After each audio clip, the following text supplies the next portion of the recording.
Am mai multe dictoane în viață, dar unul singur îmi este caracteristic și acela este fii om.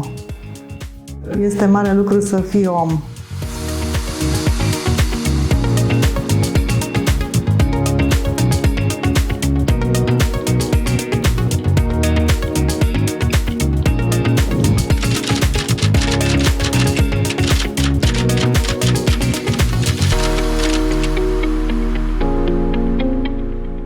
Trebuie să fie o împărțeală pe înțelesul consumatorului. Uneori poziția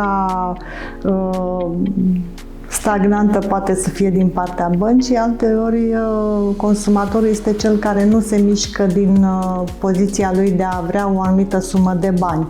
Și aici chiar aș vrea să spun că e vorba de un compromis între părți. Rolul nostru al conciliatorului, pe care eu îl văd în principal, este tocmai aceea de a-i muta din pozițiile în care sunt, fie că este bancă, fie că este consumator, și a-i face să înțeleagă care este scopul concilierii, să ajungă ambele părți la o satisfacție reciprocă. Un caz pe care l-am avut, am plecat de la o anumită sumă de bani, atât consumatorul cât și banca fiind de acord cu această sumă inițială, apoi consumatorul a dorit și mai mulți bani.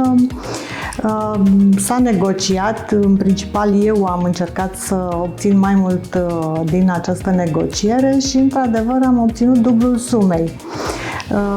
Cu toate acestea, consumatorul nu a fost de acord să primească doar acea sumă. Ar fi dorit încă o dată dublul acelei sume și s-a blocat concilierea.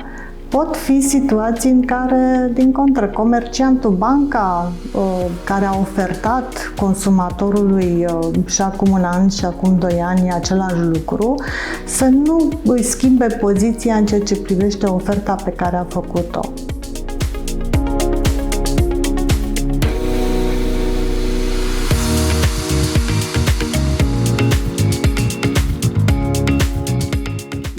Vedeți filozofia asta concilierii în România? E o filozofie nouă, au achiesat la această filozofie, vin spre conciliere.